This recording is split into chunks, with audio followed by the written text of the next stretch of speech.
Hi, everybody. I'm Paul. Glad you're with us tonight. I'm here alone to kick us off.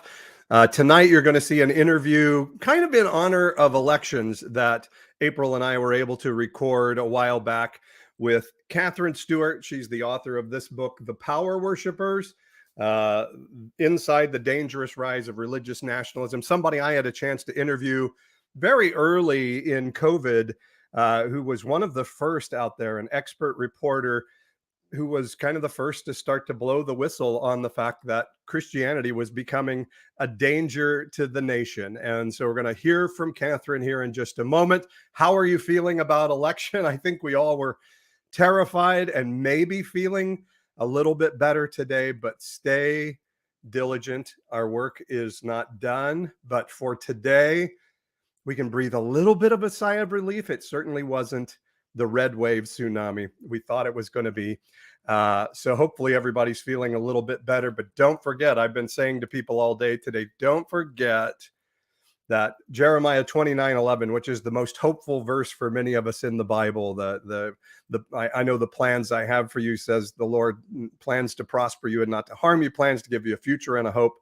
That verse was written by Jeremiah in a time when things were going very badly in the culture, and a lot of prophets were shouting, God's going to make our country great again.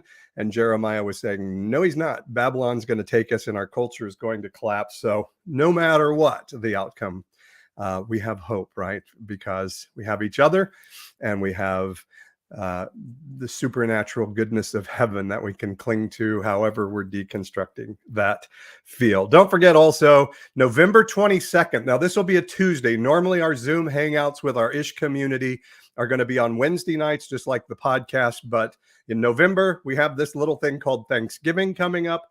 And so our Ish community Zoom hangout will be on November 22nd, which is a Tuesday. Go to evangelicalish.com, sign up at the Beast or Antichrist level, and you can join us. About every 7 to 8 weeks, we're going to have an Ish community Zoom hangout. We had a lot of fun in our October hangout. So go check it out at evangelicalish.com and come join us for that. Now, April and I, Jeremy was off for the night. We had a chance to talk to Katherine Stewart, the author of The Power Worshippers and Inside the Dangerous Rise of Religious Nationalism. And let's hear from Katherine now. Evangelicalish, where we discuss the good, the bad, and the ugly of the American evangelical church, deconstruction, faith, and God's love through it all. Join us for these episodes live on our Evangelicalish YouTube page on Wednesdays at 9 p.m. Eastern, 8 Central, and 6 o'clock Pacific. Let's journey together. Hello, everybody. Welcome to Evangelicalish. I'm April. I'm Paul. And we are sans Jeremy, but we are not lacking because we have a wonderful guest who we will get to in just a moment. But first, a few housekeeping things. If you have not left us a review on Apple or Spotify, wherever you listen, please do. It just helps gets the word out there and encourages other people to take a listen. And if you haven't checked out our website, evangelicalish.com, we would love to have you join our community there. We'll do private Zooms where we all get together and just chat about whatever we need to in this crazy deconstruction nationalistic world, how to cope. And we do that every other month. So go to evangelicalish.com and check us out. The Ish community. And you can sign up at the false prophet level, the beast level, or the Antichrist level, depending on where you are in your heresy these days. Yes. And those are based off of comments that we've actually received. So yes, not self-proclaimed. Some people are cringy about that, but we're embracing it and loving it. And it's an interesting juxtaposition to our topic today, because there are other people embracing some less attractive things, particularly Christian nationalism. And for a while, Christian nationalism was a word that most Christians would say, oh, that's not us. But now, as we know, it's being embraced. And let me show this clip from one of our favorites, Marjorie Taylor Greene, talking about Christian nationalism.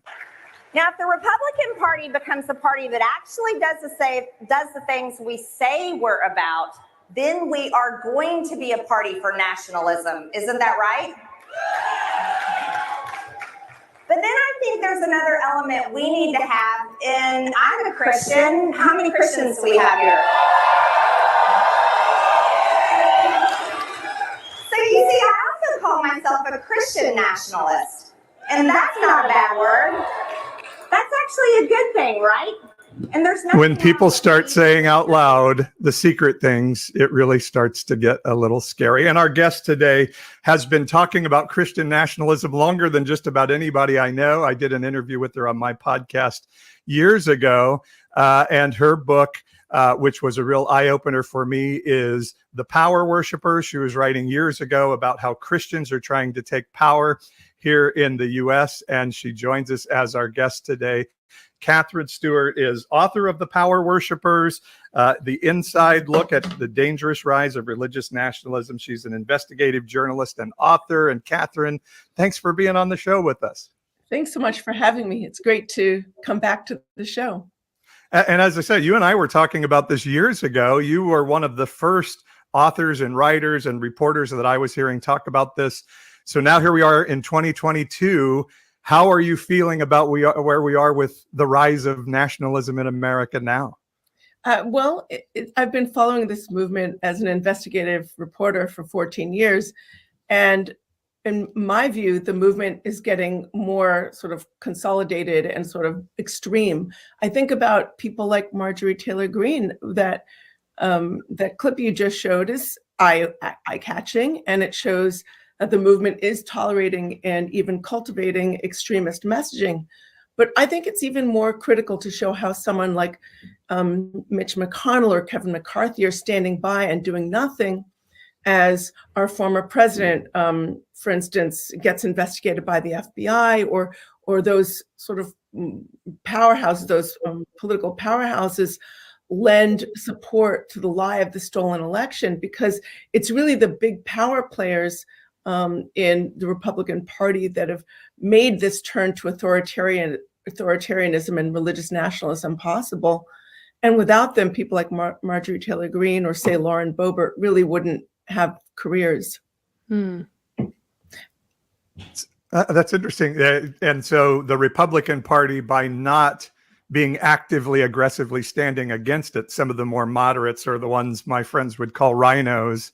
You feel like that's and I've said this, you're either standing against this or you're complicit to it. There really isn't. And you're saying that is actually empowering the movement. It does. I think that, frankly, look, this is a movement. And when you say Christians, we have to be very clear. Most American Christians reject the politics of division and conquest that this movement represents. And we can talk more about that. And I'd really love to talk about how Christian nationalism harms faith as much as it harms our politics. But, I think for a lot of people, they see Marjorie Taylor Greene sort of as a sideshow. But if you look at the most recent spate of elections, many of those who won their Republican primaries represented this sort of far right wing of the Republican Party. And it's a movement, frankly, that rejects the way a lot of Christians understand and experience faith.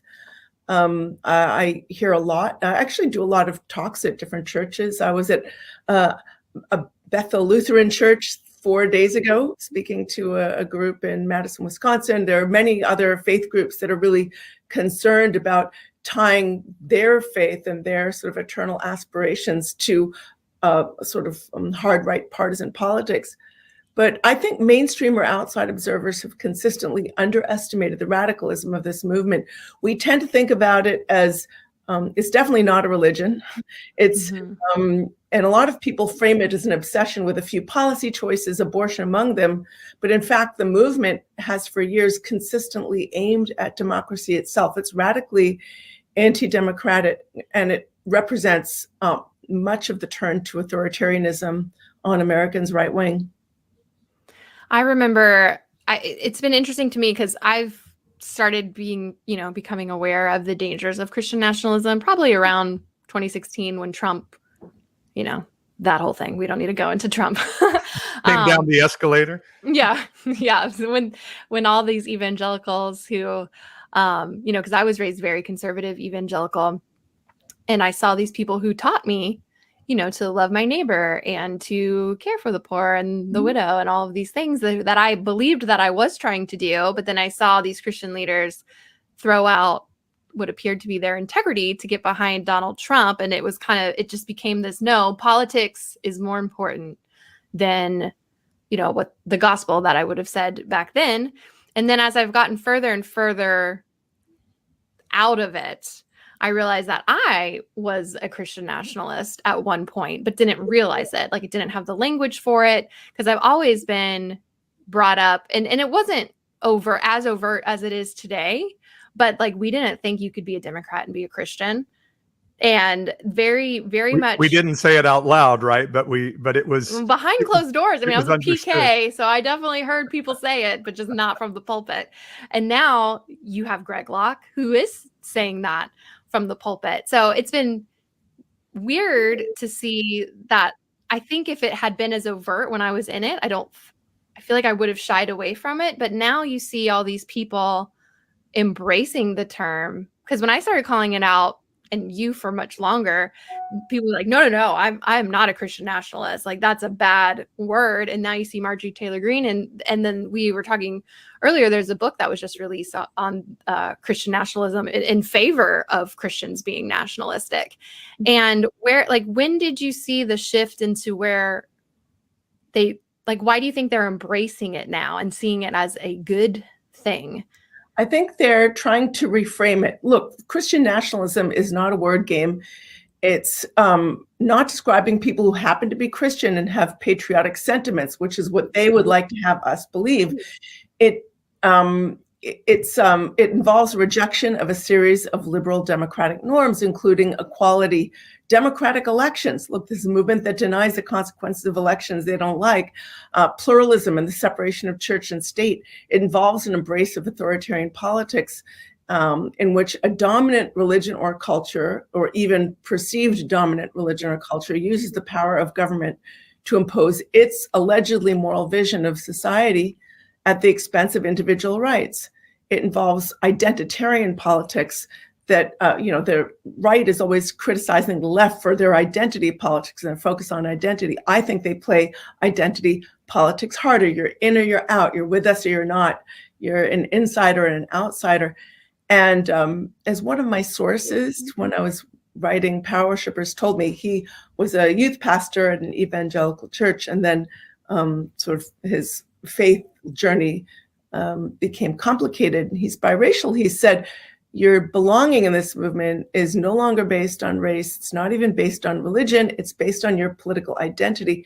We've seen this over and over, where a lot of folks who are not attending church on a regular basis and were not particularly religious themselves, or don't study the Bible, for instance, are starting to call themselves evangelical, because our former president was surrounding himself with holy men in order to manipulate faith. I mean, this is the thing about religion. It can be very easily manipulated, and any religion, I mean, it's almost easier to see when you're looking at other countries, when you have leaders like Vladimir Putin in Russia, or Viktor Orban in Hungary, or Erdogan in Turkey, or leaders in Iran.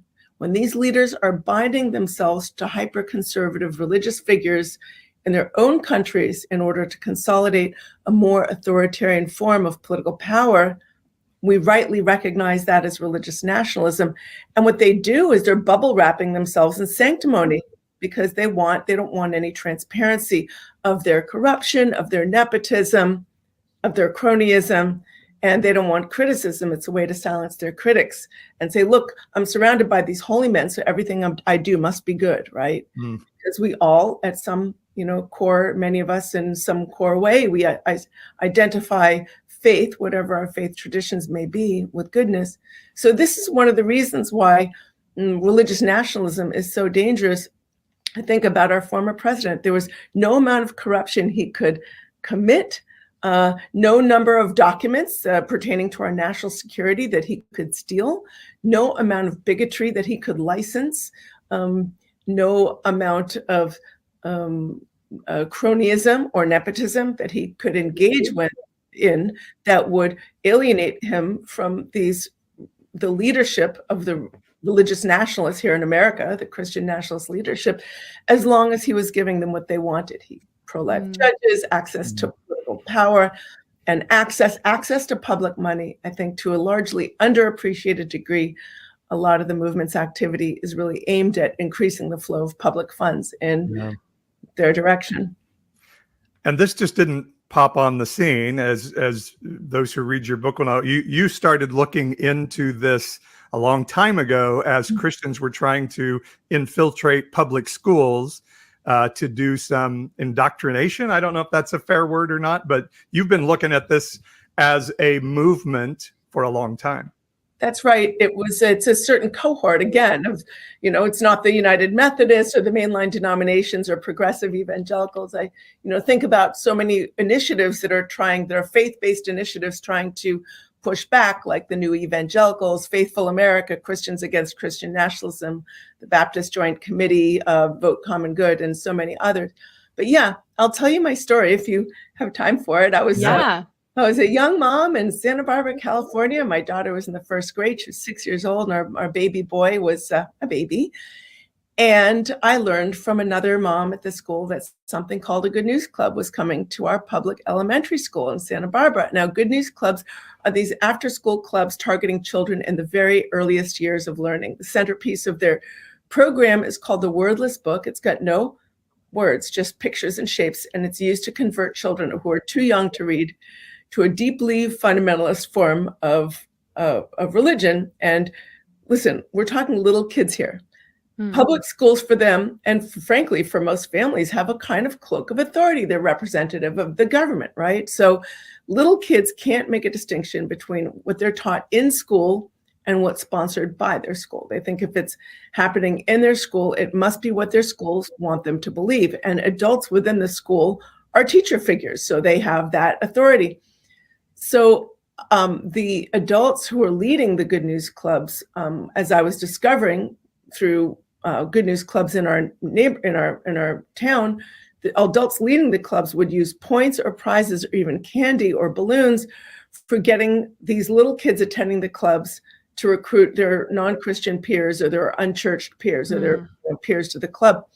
And I started to hear stories of families in towns, in town whose children attended Good News Clubs that had been established in their schools. One mom who's Catholic came and told me, my daughter came home and she says, "Mommy, we're going to go to hell because we go to the wrong kind of church." And kids who are not Christian, who are members of minority faiths, were getting targeted for faith-based bullying and bigotry and being told on the playground that they're going to go to hell because they don't believe in Jesus or the kind of Jesus that. So here's the thing. I don't have a problem with kids having conversations with their friends at school about religion. My daughter's best friend at the time belonged to a different faith tradition and was very, interested to go to their church because we were invited and it was really fascinating. But that woman, actually, she's a Latter-day Saint. She said, "Can you imagine if we were doing this? It would be all over the national news." She was really horrified by this, But I didn't have a problem with our kids, well, that's fine. My daughter goes to activity night, but that's something that happens outside of the purview of the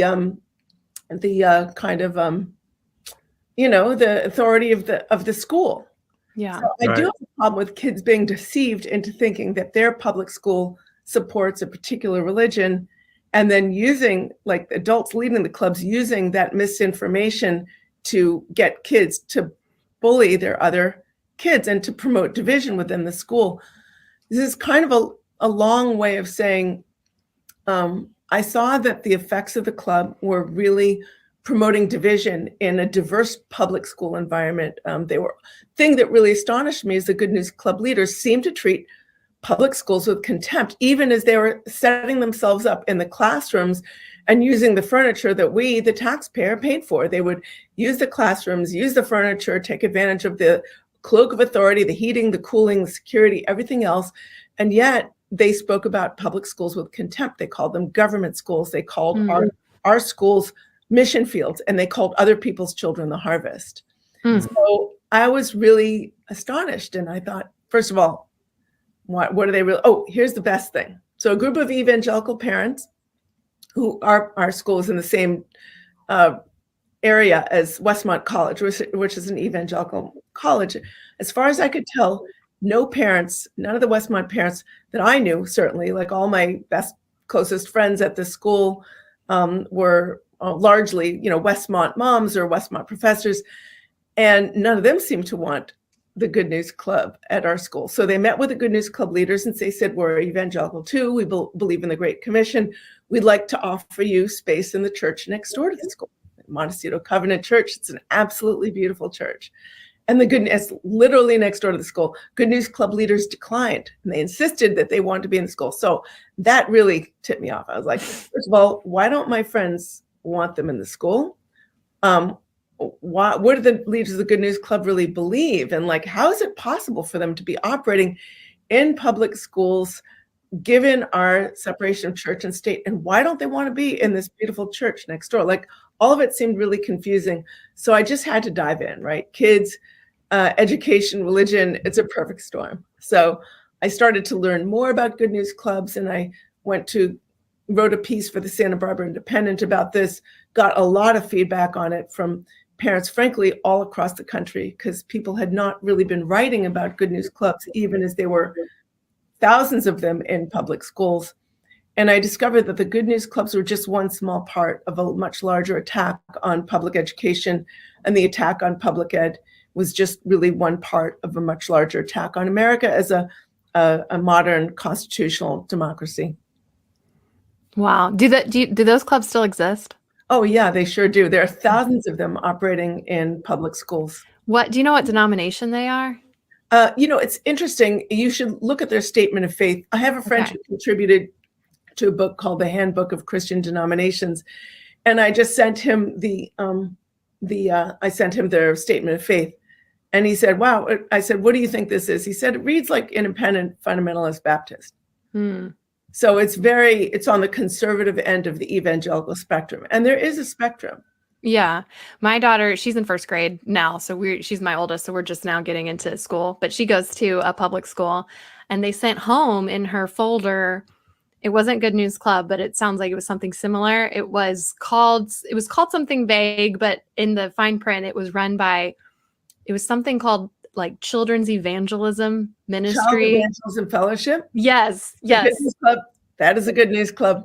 Oh, it is? Oh, yeah. They didn't. I don't think they had. Maybe they did have Good News Club. But anyway, so that are sponsored by an organization called the Child Evangelism Fellowship. Okay, I recognize evangelism. I was like, okay, they're trying to convert these kids. I know what that word means. Not be CEF, but if it's a Child Evangelism Fellowship initiative, then it's probably quite similar to a Good News Club.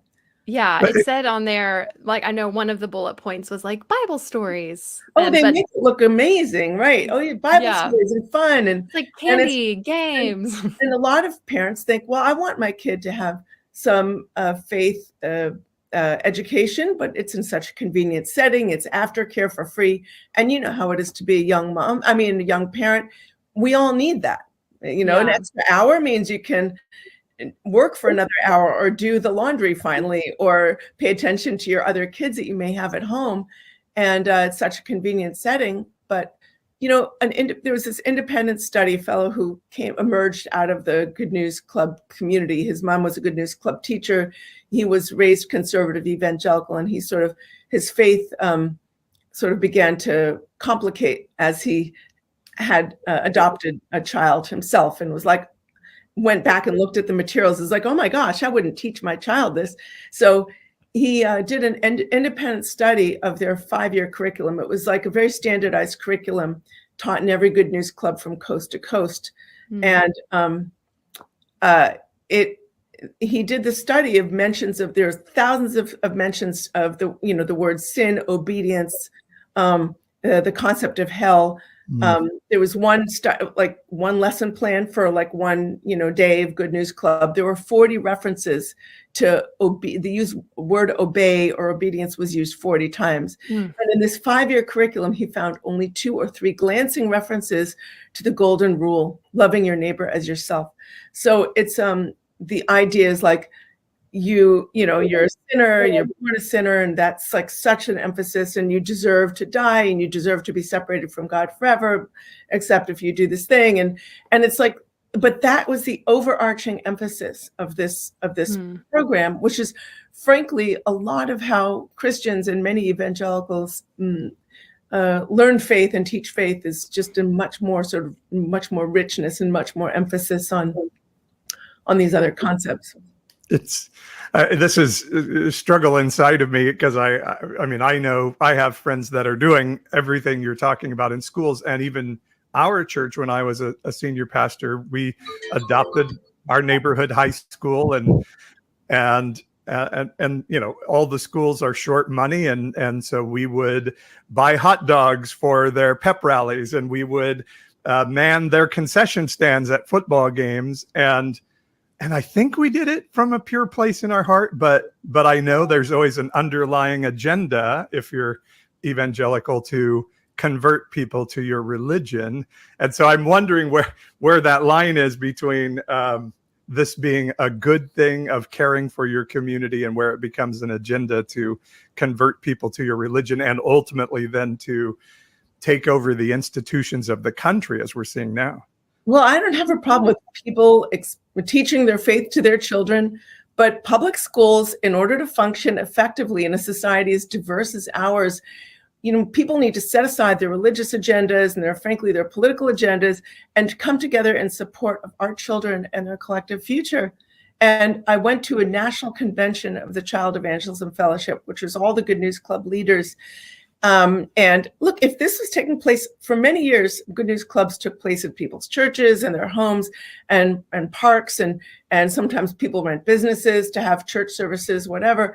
And any of the number of other places that we're all free to practice our faith, if any. But to be operating like this in the public schools, it's undermining the unity of public education. Schools should be places where children of all families feel comfortable, and take advantage of children in this way, and trying to infuse schools with the authority, like their religion with the authority of public schools, is just really it's not right. It violates this First Amendment, the spirit of the separation of church and state. Separation of church and state is not just a concept for atheists, right? And it's not just a sort of rhetoric that doesn't mean anything. It actually has the Congress shall make no law respecting an establishment of religion occupies the best piece of real estate in our Constitution. It's the first clause of the very First Amendment.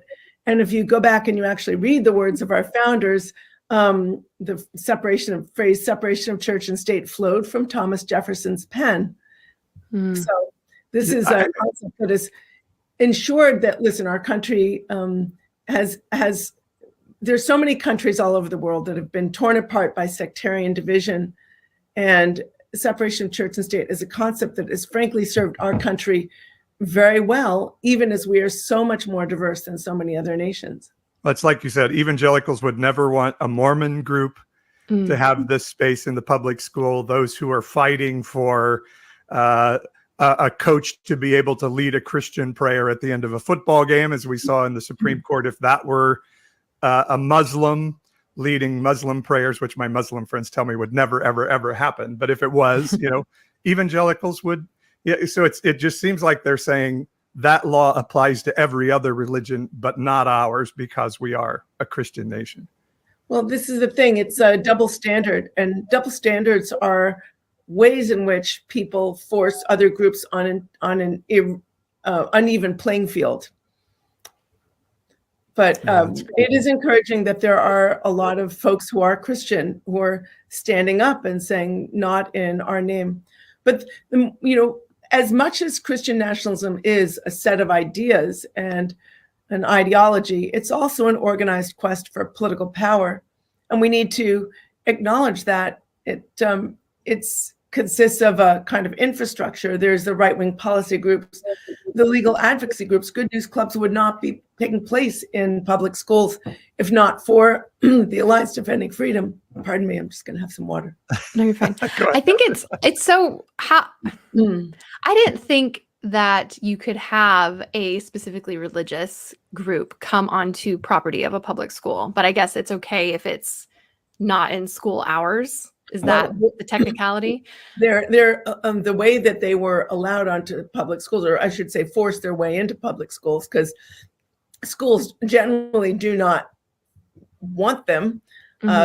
Public school officials are not equipped to navigate the kind of religious wars that break out on public school playgrounds when one group, a sectarian group, commandeers the public space and gives that their religion, their religious perspective, the authority of that religion. And then kids start bullying other kids, and the sort of religious bigotry gets aroused because it seems like one religion has the authority of government. So they forced their way into public schools thanks to a 2001 Supreme Court decision called Good News Club versus Milford Central School. I'm going to spare you all of the legal details. Okay. Particular Supreme Court, and I write about them at length in my book, The Power Worshippers. But what this decision did is it forced open the doors to public schools that really didn't want them. And, you know, before I wrote Power Worshippers, I published a book titled The Good News Club, which was all about the religious right's efforts to infiltrate and undermine public education. And I discovered that a lot of public school officials were really not happy at all about a Good News Club. You know, I went to Good News Clubs around the country, not happy at all, found these sort of, you know, battles, religious battles playing out in their public schools. They're like, we have to deal with things like funding and staffing, and we're dealing with budget shortages. We need to actually educate kids, figure out like what curriculum is going to be best for in a public school environment. We've got to deal with, you know, kids of different needs. Public schools are, you know, very diverse places, and they just were not, you know, happy about this at all. But when I was at the National Convention of the Child Evangelism Fellowship, I heard leaders talking about forcing open the doors, kicking down the doors. I heard the phrase kicking, like we're going to kick down the doors to the public schools. Matt Staver, who's the president and co-founder of Liberty Counsel, it's one of the legal advocacy groups of the movement. He said, knock down all doors, all barriers to all 65,000 public elementary schools and take the gospel to this open mission field now, not later, now. He also described public schools as, and here it gets to speaks to the contempt part. He spoke about public schools as spiritual battlefields, and he said bombs are going off on the playgrounds, and he was talking about how terrible they are. I mean, wow. There's deep roots in this hostility to public education in the movement, and it goes back, frankly, you can go back to some of those mid-century theologians like Rousas, John Rushdoony, who was one of the godfathers of Reconstructionism, who said that public schools were trains women to be men. I'm like, really? I don't know what schools your kids going to. Trains women to be men, atheistic, amoral, you know, disintegration into the void. And it's really a rejection of pluralism. It's a rejection, frankly, of critical thinking, you know? I grew up in this. So I was homeschooled with a Christian curriculum called Abeka, which is pretty awful. Oh, yeah. And I remember, so I went to public school my freshman year of high school, and I was prepared to go to battle because I had heard all of these, you know, horror stories of public school, and that, you know, they're going to try to take Christianity away from you, that they hate God, they hate Jesus, and like you're going to be persecuted. So I remember I made a sign that said Jesus saves souls, and I intentionally like prayed really loud over like my lunch, and like, kids were like, are you having peanut butter? Like, yeah, literally nobody cared. And I remember like being really surprised by that, and I'm kind of disappointed because I was expecting to like be this warrior for Christ, and it was like totally underwhelming. You were going to be beheaded for yeah. Christ. Or, you know, we were also taught the whole what was her name? Cassie from Columbine shooting, that a shooter was going to come in and ask us if we believe in God or not. Like we were trained. I remember being like a kid and it was like a children's service or youth group service. I was like, if a guy comes into your school with a gun to your head and asks you, do you believe in God? Do you say yes and die and go to heaven, or do you say no and go to hell? Oh, like being a child and having to prepare to die, like for God. And that's not even including the rapture, being left behind from that craziness. But I also was taught too, like I could never genuinely have friends that weren't Christian because I was always trying to figure out how to make them Christian, because I was taught if I didn't convert them, their blood would be on my hands. That is some heavy stuff for children to believe. And I believed it because I had no reason not to. And it's just surprising to me now as an adult and having kids of my own, like how do these people not realize that they are the ones indoctrinating and grooming their children? Yeah, that's powerful, April. Thanks so much. That must have been so hard for you as a young girl. Started school. I mean, yeah, looking back on it, it was definitely traumatic, but in the moment you only know what you know, so it was just life, that this was just normal. But saying it out loud now, it's like, well, that was not normal. and in that indoctrination, and what I hear you saying, Katherine, is it is an institutional hatred, or a hatred of the institutions of our culture. And so when we hear about grooming in schools now and these anti-trans laws, this is all coming from that same place of Christianity, and this particular form of evangelical Christianity has to be in charge of the country, or else we're not God's favorite country anymore, and God's plan isn't extant on earth. Yeah, the apocalyptic rhetoric is getting more. I mean, it's always been there. It's always been there, but I'm just hearing it. It seems more sort of tightly focused and more explicit in a way than it has in previous years. So over the past 14 years, one of the ways that I do my research is I go to right-wing conferences and strategy gatherings and summits. And one of the conferences I try to go to every year is Ralph Reed's Road to Majority Conference. He's one of the sort of seasoned and very astute strategists of the religious right. And you've got a lot of politicians who are trying to sort of curry favor with the movement because the movement delivers a very substantial slice of votes. Frankly, I don't think many Republican politicians can succeed these days without doing much, if not most, of what movement leaders want. So you got the politicians, you've got the key activists and sort of high-level strategists. And what I've discovered is that the apocalyptic rhetoric is getting really explicit and really extreme. Democrats are described not as people with political viewpoints that they disagree with or policy disagreement. They're being described as satanic, demonic, under the control of Satan. One speaker said, if Republicans lose, our country goes under the control of the Illuminati for hundreds of years. And this is the language, frankly, of this kind of demonizing language, is the language of genocide. I was when the war in Ukraine started, I was watching Russian state television through an interpreter, and there was a speaker who's one of their very well-known figureheads in this state TV, Russian state TV. And he said, Ukrainians are demonic, they're satanic, they're little devils, they're godless, and you good Orthodox soldiers, you need to go finish them off.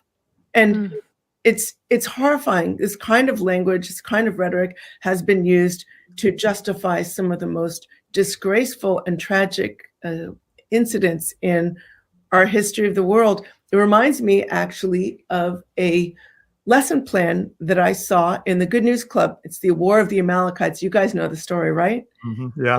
Very, very challenging biblical stories, and it can be interpreted in many different ways by biblical scholars, right? But here's how the Child Evangelism Fellowship chose to interpret it. I wish I had the lesson in front of me. I actually have it, but not right with me. But they said, Saul disobeyed God. We all know the story. God told Saul to kill, the Amalekites, the children and the babies. Completely wipe them out, yeah. Completely wipe them. So he went and he killed the children and the babies. and the animals, except he saved some of the tastier looking animals, I guess, to eat later. Yes. And he spared the king, and God was unhappy with Saul. And so the way they chose to teach that story is Saul was disobedient. God, and then they had, it's like in the notes, have the children shout, God will help you obey. God will help you obey. Meaning when God tells you to commit a genocide, you have to commit it. I mean, it's a really astonishing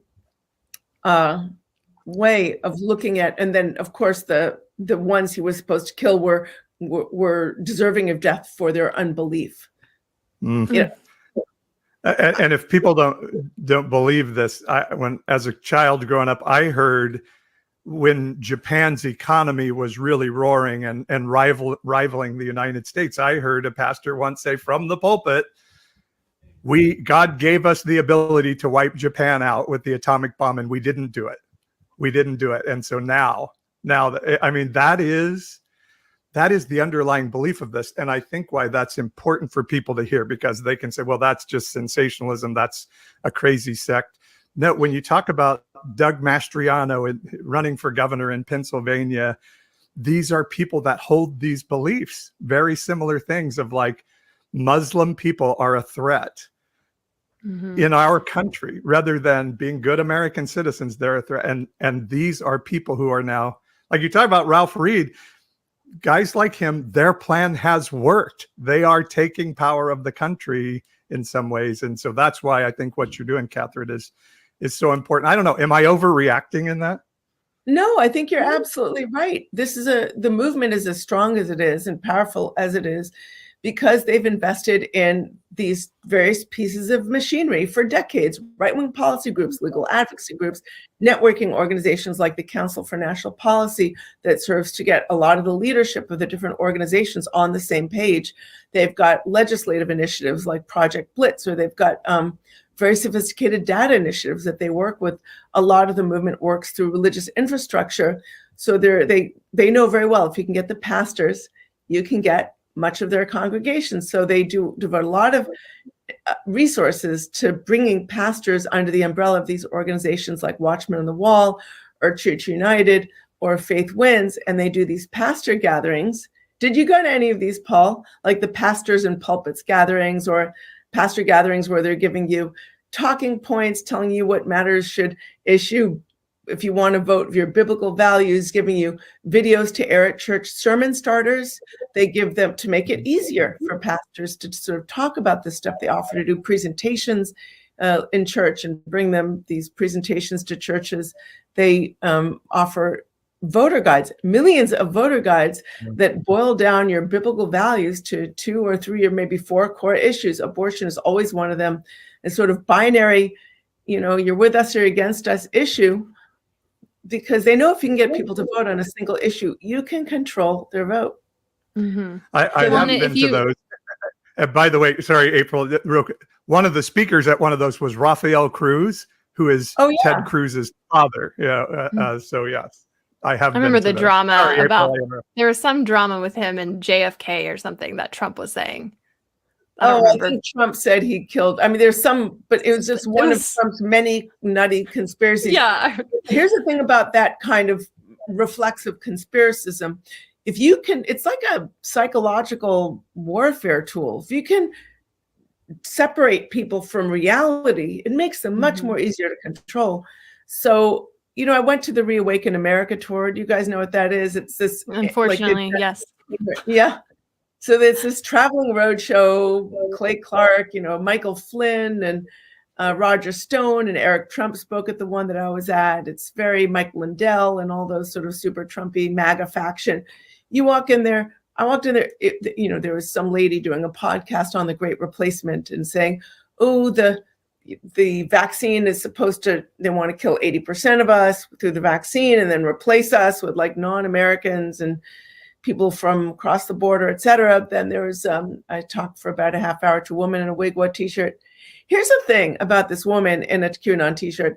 She seemed like a nice lady. She loved her kids. She seemed to really care about her community and seemed to feel like she was saving our country. But she had been so bombarded by misinformation. And she even described it herself as a rabbit hole. She's like, well, I started following so-and-so and so-and-so on Facebook, and I fell down the rabbit hole. And all of a sudden, she is immune to real information, and she is prone to believing misinformation. That makes her easier to control. And that's one of the reasons why the leadership of this movement is spreading election lies. They're spreading all kinds of conspiracies. I was at a Faith Wins event, which is one of these pastor gatherings, and there was, David Barton was there, the movement's favorite pseudo-historian, Chad Connolly from the Council for National Policy. But they had with them this guy named Hogan Gidley, who is a former member of the Trump administration, and he was there marketed as an elections integrity specialist, and his role was really to spread misinformation.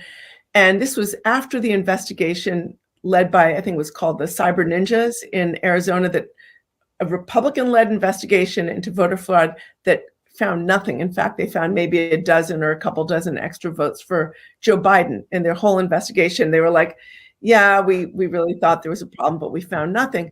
And this was afterwards, and Hogan Gidley is there, and he's saying, you saw what happened in Arizona, banking on the idea that they're going to believe something terrible happened in Arizona, when in fact, a Republican-led investigation found nothing. And he's like, all these dead people are voting. And he was there to just talk about voter fraud. And he was repeating all of these lies and conspiracies in order to get these pastors to believe that, they're in an apocalyptic war against absolute good and absolute evil. And the consequences of loss in the political arena are too dire to allow to stand. The conspiracies are just so extreme now too. Like there's a lot of QAnon people that I know that don't believe Joe Biden is Joe Biden, that it's some fake an actor, and people that think that Queen Elizabeth died 2 years ago and it's been a fake since then. I don't know how to have like an actual conversation with people who are so removed from reality because they're immune to the truth, like you said. Yeah. You get people to believe a lot of little lies, you get them to believe the big lie, right? Yeah. The lie of the stolen election seems to be the conspiracy that unites them all. Well, and I think, as April was alluding earlier, the first lie was end times prophecy, that we were taught this antichrist, this world leader, one world leader is coming, and this one world financial system that's going to be tattooed on your hand. And we're indoctrinated with this theology. Get people to like obey traffic signs, like. and so the jump from there to say Joe Biden is a part of this, or the Clintons are a part of this, isn't a big jump for anybody. And Katherine, what people need to understand, and I think most of our audience probably has some experience with this, is these are my friends. These are smart, loving people who I have loved, who are completely taken up in this thing. And it's really hard for me to believe and even think about, because my wife and I were right there in the middle of it all. And somehow, we started saying, hey, something is not right here. And others have continued to go on. So, it starts with that lie of Bible prophecy and then goes into very simply, Joe Biden is not Joe Biden. Katherine, I'm curious, do you think that most of the Christian nationalist leaders, Greg Locke, the Sean Foyts of the world, there's a bunch of them, do you think they really believe what they're saying? Or are some of them just in it for the money and power? We can't know what's in people's hearts. Right. And I think there's probably a spectrum. There's some folks who don't believe it at all, but it's in their financial interests. They're making money and they're getting power. But I think that they're operating also within a kind of a bubble. And I think a lot of folks can have two things can be true at the same time. Some of them can really believe that this is what's best for our country, but they also recognize that they're getting money. They're making a lot of money, and they're getting power and getting to feel really important. So I think there's probably a great spectrum.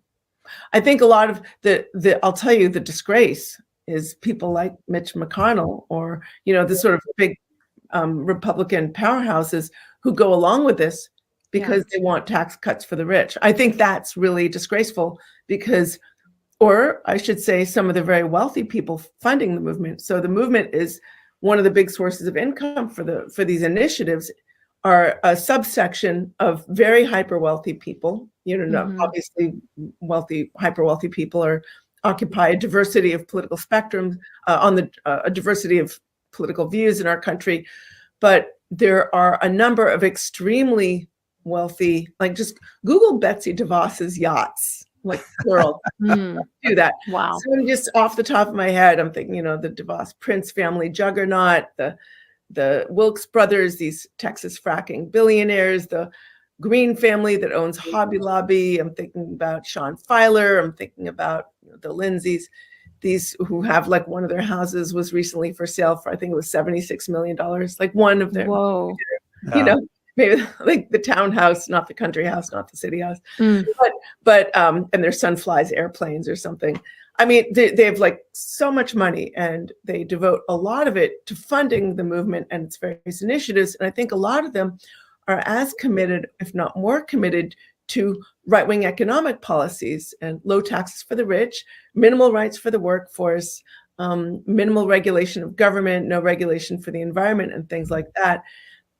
More committed to those issues as they are to the so-called right-wing positions in the culture wars. The culture war issues are like these shiny baubles that they use to distract people. It's like you ever see what cats do when you've got like a pointer and there's like red light and the cat chases them, like, oh, look over there, but don't look at all this big picture stuff happening in back of you. So you can get them to look at the pointer. So I get email every day from some of these organizations and man, it's transports all the time. When this issue came up, my daughter was in public high school. I was like, honey, I got a question. Like, are there a lot of, trans kids at school who are doing this sport? She goes, Mommy, high school kids have a lot of stuff to worry about. And this is like not even on our radar. Like this is not like an issue, Yeah. But I was also at a road to, it was a Values Voters Summit, which is now rebranded as Pray Vote Stand, but it used to be called Values Voter. It's it's Tony Perkins, Family Research Council. They did this big annual event in Washington, D.C., and all the sort of D.C. power players used to participate. And they're connected to focus on the family, right? Well, they had sort of the organizations were at one point merged, but then they separated. And I remember every single speaker, this must have been like 2015, every single speaker gets up there and says, we've got to talk about transgender bathrooms. I was like, why? And then I was like, okay, they all have done their focus group stuff and they're figuring out the new shiny bauble that they're going to get people, the rank and file, many of whom frankly are struggling to like make a living and sustain their families in an environment with intensifying economic inequality. You get them to focus on this identity issue, you get them involved in this identity politics nonsense. And all of a sudden, they're not paying attention to the fact that the politicians that they're being led to vote for are supporting policies that are intensifying that economic inequality even further. This is a movement that claims to stand for family values, and it is driving support for politicians whose policies are making it harder for families to succeed. That reminds me, I went to a local political forum a few months ago. It was for our local election. And this is a super conservative small town Tennessee, went 77% for Trump. So like everyone was Republican. And they were all trying, there was probably 10 of them, all trying to out Republican the other person. And every single person brought up on their platform in this very conservative town already that they were going to make sure that CRT was not in the classroom at our local elementary schools and middle schools. Like that was the through line that everyone brought up was critical race theory. And I think there was like one Democrat in there, besides, a few of us that raised their hand and was like, can you explain critical race theory? And obviously they could not, they didn't know what it was, but it was just like the race that we don't like. Right. It was just like, first of all, it's not, no one's teaching that in elementary school, but they're definitely not teaching that here. This is so conservative. I mean, it's just, I have a friend who's a second grade math teacher and said that he has been getting questions from parents are you teaching critical race theory in the classroom? And he's like, let me show you the textbooks. Yeah. We're doing like a double-digit addition, you know? Yeah. It's so Well, ridiculous. our time's winding down, Catherine. And what is your message now? You said you had spoken at a Lutheran church a few days ago. What is your message to Christians in the midst of what we see going on out here? Well, I think one key message is that Christian nationalism is really damaging. We see the political damage, but it's also damaging to faith. And I think it's sometimes harder to see the damage to faith. I think by tying religion to non-negotiable sets of issues that have been selected and framed by movement leadership, you're creating these expectations that are bound to fail in a society as inevitably diverse and pluralistic as ours. Look, it's a big, noisy democracy. No one's going to get everything they want, and that's okay. It's how it should be. You know, we all have to compromise and give in some areas, but this is a movement that's remarkably binary. And so in losses in the political arena, which are really inevitable, people are going to become very, I would say, nihilistic and disappointed, and it's going to create embitterment and harden hearts. I think our country functions best when we have two political parties that are, you know, you can have your different opinions, but we can't have different facts, you know? Yeah. And when we can engage in the give and take of normal partisan politics, you know, not extreme partisan, you know, authoritarianism, you know, when one party's been captured by a kind of authoritarian movement, just makes it much harder for us to function as a society. We have real problems that people need to tackle. We have economic problems. We should be, you know, talking about how to bolster healthcare. We shouldn't be hollowing out public education. We should try and figure out how to make it better. And so I think that, you know, it's an all hands on deck moment. Right now, everybody has to do their part. There are no shortages of avenues for engagement. And I think that, you know, religious nationalists are using the tools of authoritarian to hollow out our democracy. But I think the tools of democracy can actually be used to restore it. So there's hope. Hope is in the struggle. Yeah. Yeah, hope is in the struggle, as my friend, the Reverend Kelly Brown Douglas says. Hope is in the struggle. Very good. Well, Katherine Stewart, author of The Power Worshippers. Is it still out there? Amazon? Where do people go to find it and find you? Amazon. It's on bookshop.com and all the other places that people purchase books. Well, thanks for coming on and talking with us about it. And I was fascinated to have this discussion because you were one of the first that kind of alerted me to like, hey, this is really turning into a movement that is becoming an issue. And so just appreciate the voice you've been giving to this for a long time, and fun to talk to you again. Thank you so much. Really great conversation. And thank you so much for making time. Thank you. All right, April, good stuff. Don't forget, evangelicalish.com is the website. Join the Ish community, help support the work that we do, and get some really cool stuff with it. So good stuff, April. Yep. We'll see y'all later. See y'all next time.